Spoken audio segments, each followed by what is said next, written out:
doing today? Are you good? Just give me a second. My notes. There we go. Okay. So right now we're in a series called After You, and it's a series about putting others first and living selflessly. So my name is Creed. If I haven't got the opportunity to meet you, I'd love to meet every single one of you guys. Wow, there's a lot of people here. That's awesome. Awesome, yeah. Right now I'm interning over here at the YMU. I'm doing graphics and videos and stuff like that here. So it's really fun. I've been given the opportunity to preach today, so that's awesome. Week 1 After You, we talked about noticing other people's needs and then doing something about it. And there's a lot of people out there that are hurting and that they need somebody and they need somebody and there for them. So it's really important to be there for all of your friends. That's just how to live a Christian lifestyle. Then week 2, we talked about living selflessly and putting others before yourself. And that can be something as simple as opening up the door for your mom when she goes into the car. And this week, we were supposed to be talking about using our gifts to help others. But I'm changing that up because God really put it on my heart to speak this message to you guys today. And I'm glad I get to. Now, I'm always in here for second service, and I notice a lot of the time that when I usually sit back there, a lot of people they're on their phones, or you guys are talking to like your neighbor or something, and so it can be distracting. It's distracting me sometimes, and it's distracting others. And so I just want to ask that everybody does pay attention today and listen to what God has to say to you. Okay, so this title of this sermon today is going to be called Stuck in the Middle, and it's going to be about what some of you guys already know stuck in the middle means, and probably got convicted of it immediately, and that's when you're living a double life. You have one foot over here in church, and then your other foot's over here in the world. So being stuck in the middle is not a very good lifestyle to be living. You're over here at church, and you're worshiping, and you're lifting your hands, praising God, and then you go home and you're watching porn, or you go to school and you're cussing and you're showing all these bad things to your friends, or stuff like that. But before we start the complete service right now, we're going to break up into people. We're not going to really break up into groups. We're just going to kind of talk with the people around you. And what you want to talk about is a time that you were getting pulled in different directions. A time in your life that you're getting pulled in different directions. Okay, so now we're going to be talking about how it feels to be stuck in this middle, to be living life on the fence.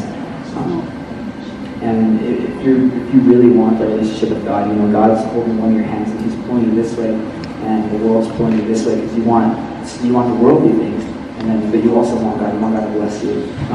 And sometimes you can just feel fake, like it's just you personally in your heart. Yeah, I've been here before, but you just feel fake. You just feel like you're not worthy in a way. You feel like, and also you feel like you're hiding from God. That's another big thing. So I've personally been stuck in the middle. I've been there. I'm your guys' age. So I definitely know what it's like to be stuck in the middle. I know what it's like to be at church and acting all Christian-like, and then you're going home and you're doing all these wrong things. You're hanging out with friends and you're cussing, and I know what it's like.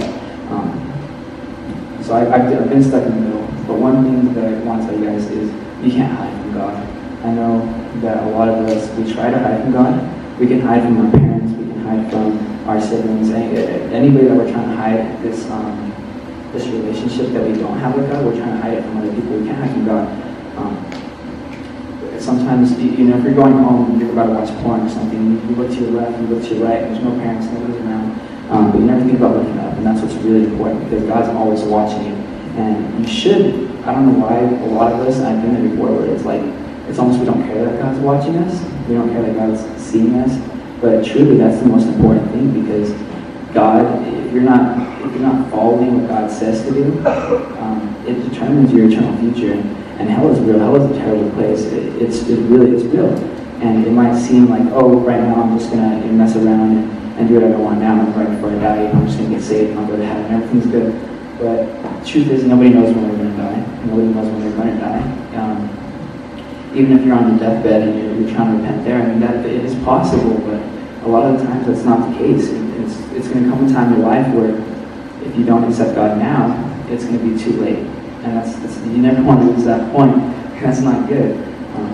Because if you come to Christ at an old age, you're going to heaven. You're going to go to heaven. But you missed out living a life for Christ. You missed all that out. And becoming a Christian now as a child is really important because you're living your entire lifespan and you can help other people out. Matthew 22:37, Jesus said, love the Lord with all your passion, prayer, and intelligence. So that's basically saying love God with everything. Love God with all your passion, prayer, and intelligence. Love God with everything. This scripture is true, and this is how we should be living our lives, but it's impossible to do without God's help. Without God's help, we can't do that. We can't love God, and God's not going to bless us. So I'm about to do a little illustration, so if I can have somebody come up and help me. Someone who wants to... Okay, it's how this Okay. Come on. What you doing? Alright, so what I want you to do, I want you to turn this flashlight for me. Just turn it on.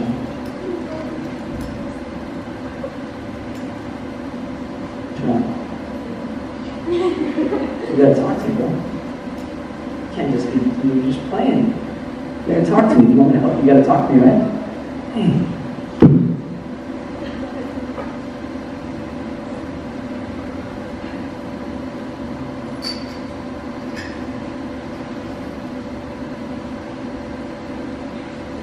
Here we go. Now turn on. Still doesn't work. Okay, I'll ask you to talk to me. You gotta talk to me. Right? If you want me to keep helping you, you gotta make it a habit to come to me, and I'll keep helping you. Right?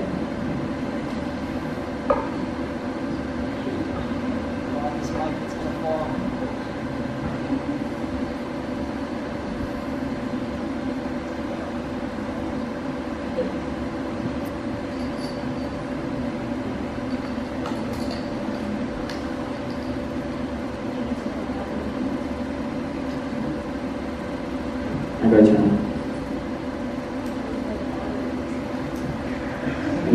Oh, it needs more than one. So two. Okay, yeah.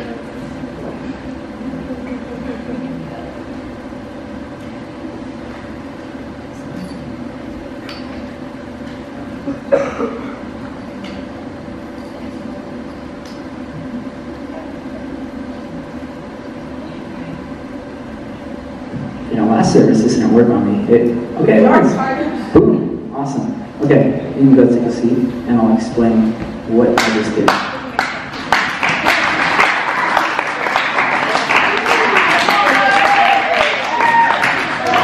Okay, so I gave him the flashlight, and I told him to turn it on, and it didn't work for him. And the first thing I told him, I said, you gotta talk to me.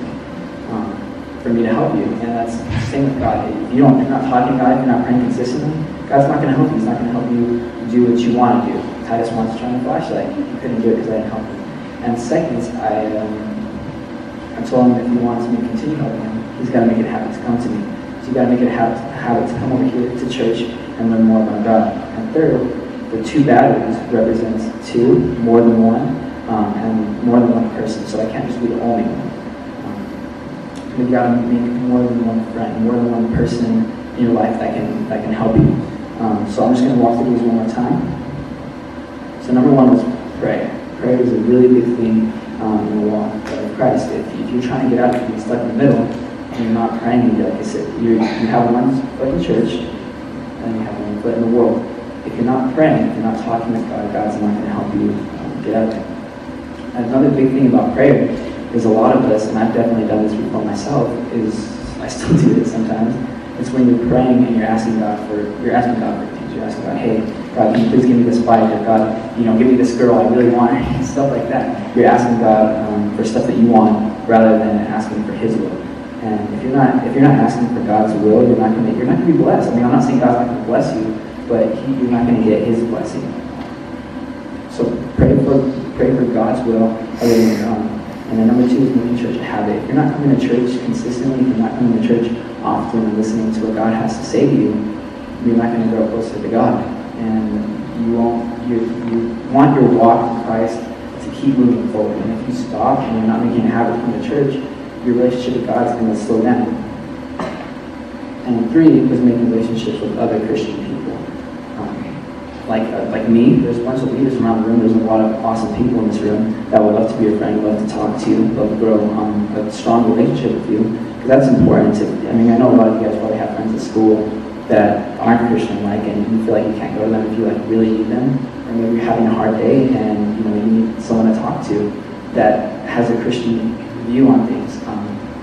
It's important to have Christian friends to be able to talk to and to be able to have them pray for you and be able to pray for them at the same time. So you guys can just go around and help each other. So right now we're gonna play a video on the screen real quick and just watch the video, and then after we'll talk about it.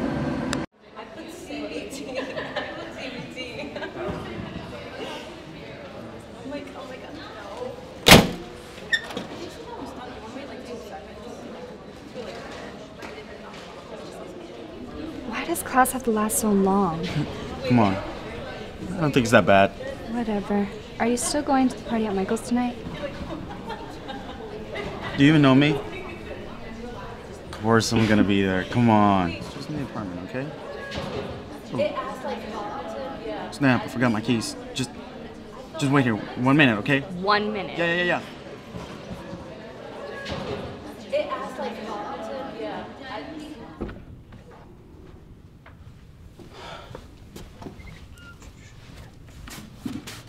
There we go.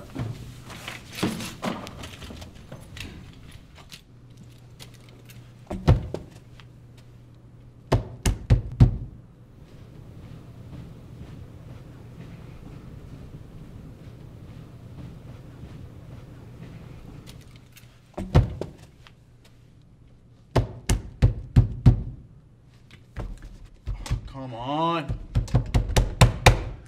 Yo, hey! Yo, can anybody hear me? Hey! I can hear you.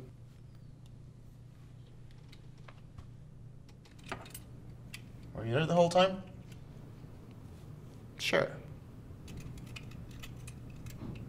Hey, do you know how to get out of here? We're both locked in here. Great. Where are you in a hurry to get to? It's just, there's a friend waiting for me. We're gonna go to a park. Wait a minute. Why are you even asking me that, man? Just help me to get out of here. Come on. Ah, going to that party with Megan? Yeah, always with a new girl, huh? Who are you?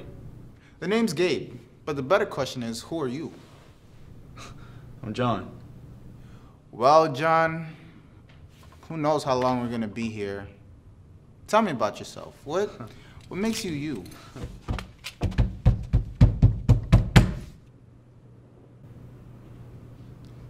Well, who are you, John?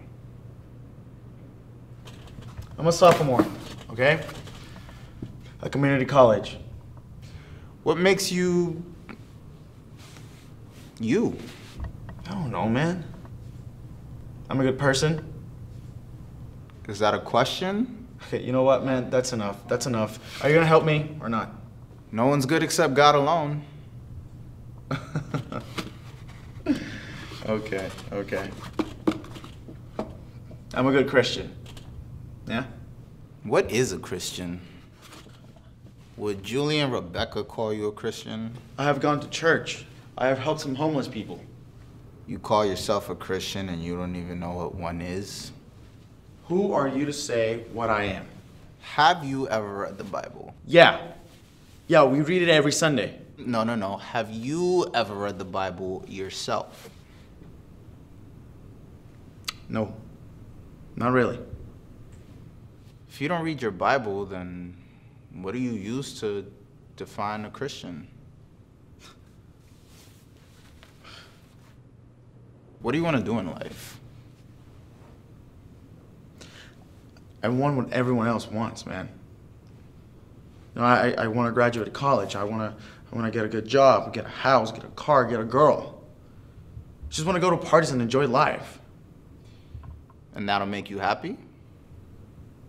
I mean, yeah. I guess.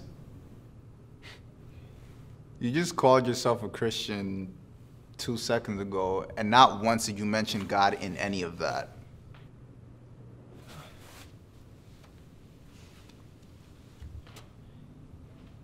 You want to hear something crazy? Probably not. There's someone that you've heard all about, but yet know nothing about.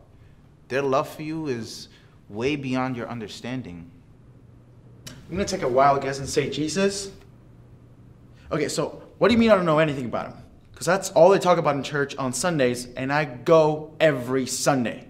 How strong of a relationship can you have with someone that you only talk to once a week or only when you need something?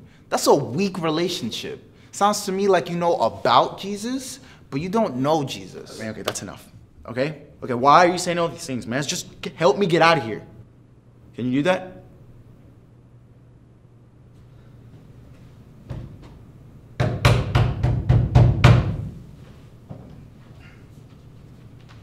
Hey, Christian boy.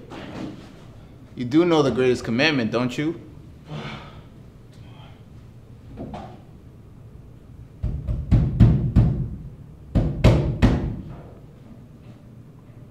In Matthew 22, it says, love the Lord your God with all your heart, with all your soul, and with all your mind, and love your neighbor as yourself. That's Christianity in a nutshell, but I guess it's not that great to you.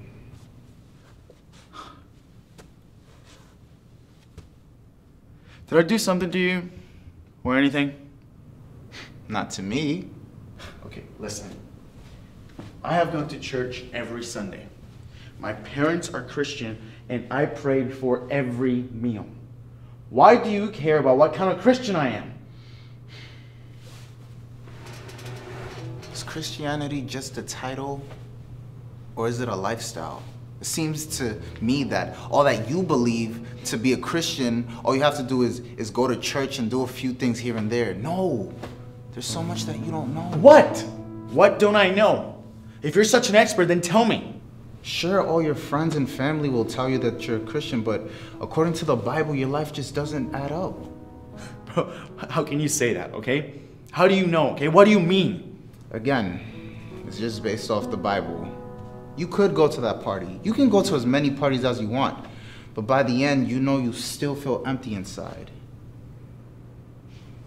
You got one of these? Yeah. It's up to you what you do with it. You can't expect a clean house just by owning a vacuum. You have to use it.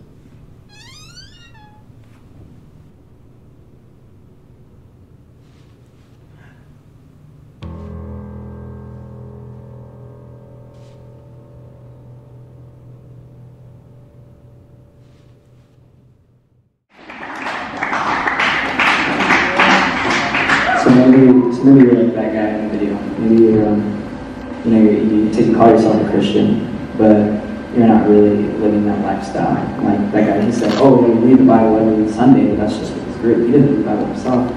He said he prays before. He said he prays before every meal, and that's all he does. So maybe that's you. And like I said, the only way to get out of being stuck in the middle is by those big ones. Being consistent in prayer, making a habit to come to church, and making godly friends. Like I've had friends in my life that I've had to distance myself from because they brought me away from God. But right now, if that's you and you want to get out of this place, really stuck in the middle, you're going to have an opportunity to do that right now. So we're going to transition to altar call. So everybody would just close their eyes and bow their heads.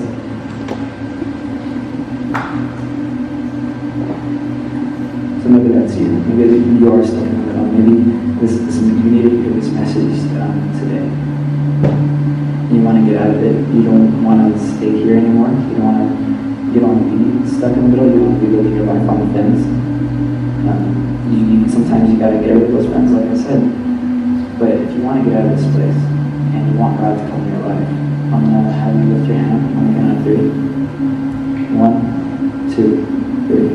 If that's you. You're stuck in the middle and you want to get out, you want to come home to God. Just lift your hand. Thank you guys. You guys can put your hands down.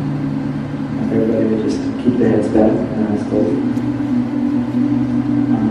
If you lifted your hand and that's you, maybe you didn't lift your hand because you felt embarrassed or ashamed that it is you and I basically called you out.